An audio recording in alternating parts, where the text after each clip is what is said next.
Hey everybody, Terry Daniel here. I want to show you a few tips on how I approach a commercial script. Let's take a look at this Coffee Mate script for just a few minutes. Just by reading the first line, I already have an idea on how I'm going to read this. Now, right out of the gate, I already know it's not going to be a punchy delivery where I'm going to over-articulate everything. Now, I know coffee is bad for your voice, and I would never recommend drinking it, especially with cream, before you record, but being the die-hard coffee with cream lover that I am, I have already put myself in this situation. Just what the heck would I do if I got up in the morning, poured myself a cup of coffee, and soon discovered that I was out of cream? Talk about a catastrophe. In a humorous kind of way, I want this to come out in my voice, almost as if someone had poured me a cup of coffee and told me I couldn't drink it. I'm pretty sure I would go insane. Next, I'm going to Google a picture of a delicious hot cup of coffee and just stare at it for a few minutes.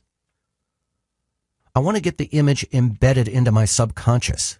In my opinion, the read will be that much more effective because there's an image pounded into my brain. Let's now look at a couple of keywords to pay attention to at the end of the script. Rich and creamy. Now, you're not just going to read it like this. Rich and creamy. You're going to read it as if you were taking a sip of that first delicious cup of coffee. Rich and creamy. Hear the difference? So now that I've studied this script for a few minutes, and I've got the image embedded into my brain, let's see how it goes. I'm the world's biggest skeptic. I was at my sister's house for the weekend, and I'm the first one up. And I'm dying for a cup of coffee, and she's out of milk. All I could find is Coffee Mate. I'm skeptical, but without my morning coffee, I don't function. Turns out I had one of the best cups of coffee ever. Rich and creamy. So good, in fact, that by the time my sister woke up, I was on my third cup. So that's the approach I take when I receive a script from a client. Now, all voice talents are going to take different approaches to different scripts.